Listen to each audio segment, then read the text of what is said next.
This is DxO. I'm Don, and this is my space where I'm going to share with you some of how I use DxO Photolab 5 to process images. And today's image is this one here. A shot not too far from my house, maybe just 5 minutes drive. This is one that I thought about going to this spot to take a photo for probably years. And a few nights ago I decided, hey, I'm gonna give it a go. I arrived, and honestly I thought I had missed the light, but then just before the sun peaked down below some hills, I kind of got a bit of light shining through, a bit of directionality, a bit of shadow, and it just added so much to what otherwise was actually quite a flat shot. So let me show you how I'm going to take this from here to something a bit more like this here. Okay, not a gigantic difference, but there's a little bit to it. So let me show you what I've done here. Just click back there. So this is the whole image, obviously. I'm going to go ahead and I might as well crop this straight away, so it'll just help with visualizing what's going on. So I'm just going to grab that. I'm going to pop down here. You might not be able to see that below the image, but I'm going to pop that on unconstrained. And just going to grab the handle here and bring that down. Bring that down a fair bit. I'm going to try it there for now, actually. And I'm going to bring this up a little bit. I do like the strip of shadow at the foreground, but I'm going to just take a little touch off of it. So we'll call that good enough for cropping for now to start. I'll close that. So what else do I know? I know that I want to impact the exposure, so I'm going to do a couple of things here. First of all, I'm going to let DxO do some heavy lifting on this one, because it's a pretty, I think, easy to handle shot for software to do. So I'm going to come in here, and in correction, I'm going to choose center weighted average possibility. And DxO is going to take a go at that. So I see it's brightened it up about a third of a stop there. And I'm also going to just pop on DxO Smart Lighting, which is essentially going to manage the tones a little bit. It's going to brighten it a bit, but it's going to do so without washing out the dark areas too much, or without overexposing anything.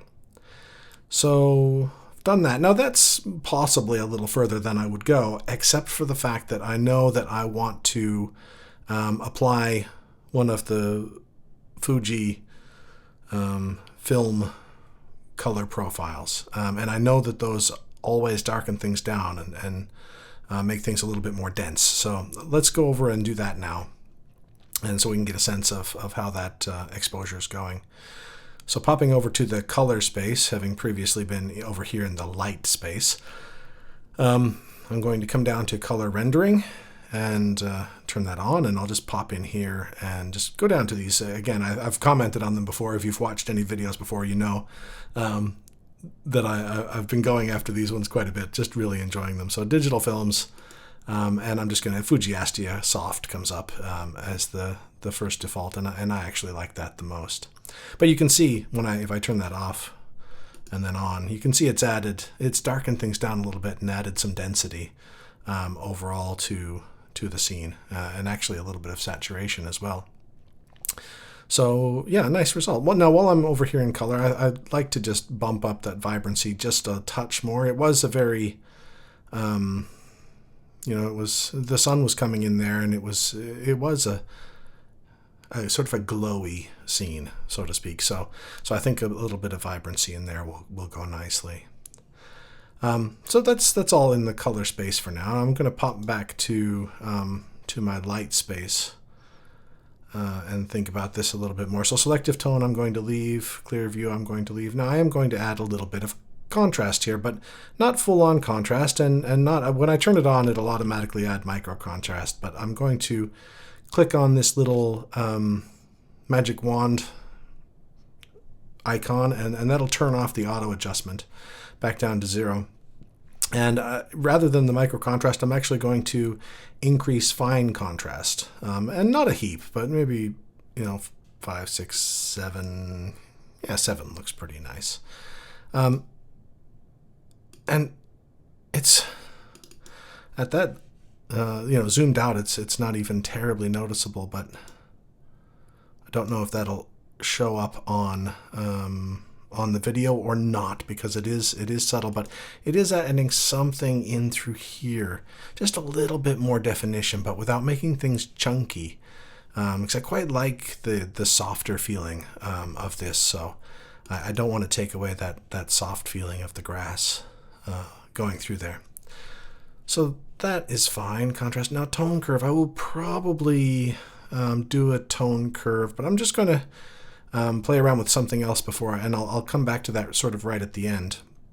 And that's something else I want to play around with is these shadow areas. I just want to make them a touch more shadowy. I want to emphasize them just a little bit more. I love the way how the hills kind of come down this way on a diagonal, and then these shadows intersect.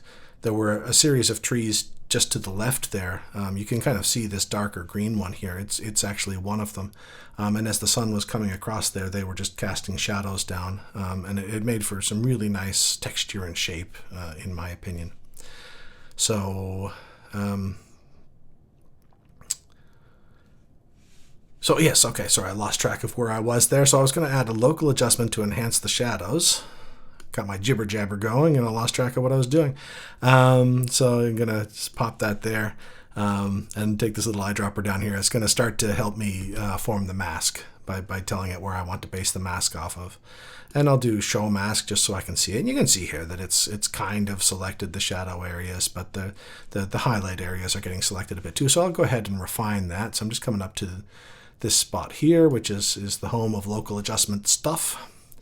And I can refine that using chroma and luma information. I'll start out because I think there is quite a color difference there, so I'm going to start with chroma. Yeah, and you can see that's really pulling a lot of the highlighted areas out of the selection. Again, the areas that are whiter are the ones that will be impacted, and the areas that are darker they'll be less impacted. So it's pulling those highlights out of there. And if I just come here, I'm just going to do that maybe a touch more. Maybe right about there. Now, I'll give that a try now. Turn off that and just do what I want to do. And what I want to do is actually to drop my shadows a bit, not heaps, maybe 5, and drop my blacks even a few. Just again to add some density there. And I'm just going to turn that off and on just to get a sense for how I went. Nice, nice. Lovely. Now, something else that I want to do is to warm this up a little bit.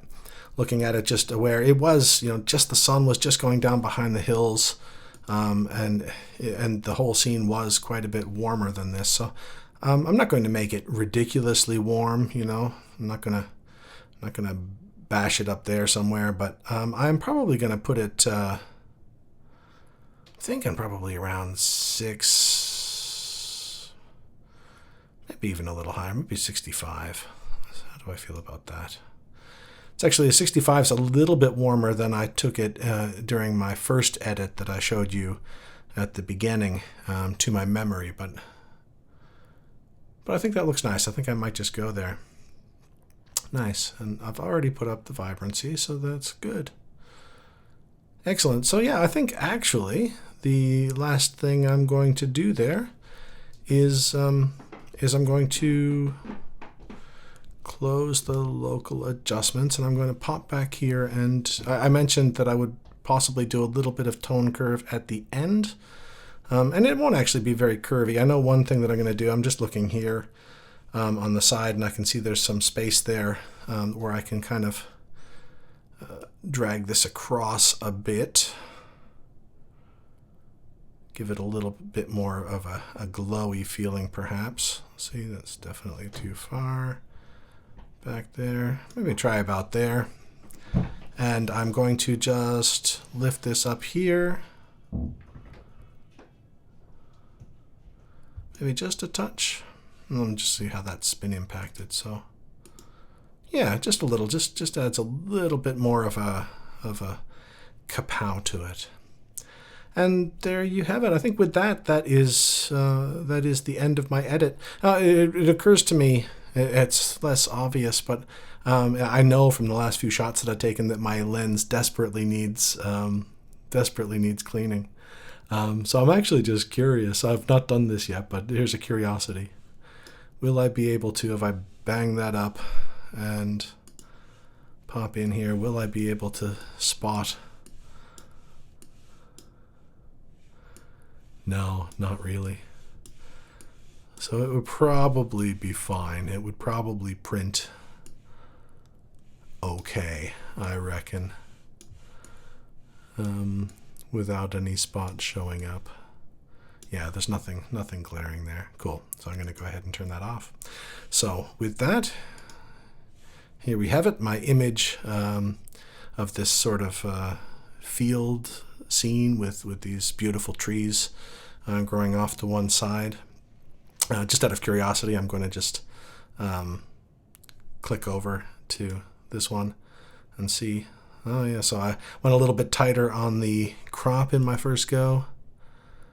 I actually think I have a nicer contrast on the second image. I think I've taken the contrast and the warmth just a little bit up. So I think in lots of ways I like that contrast boost. I might just bring that crop down a little bit more though. See how I feel about that. Oops, wrong button. This is the one I'm after. Bring that crop down.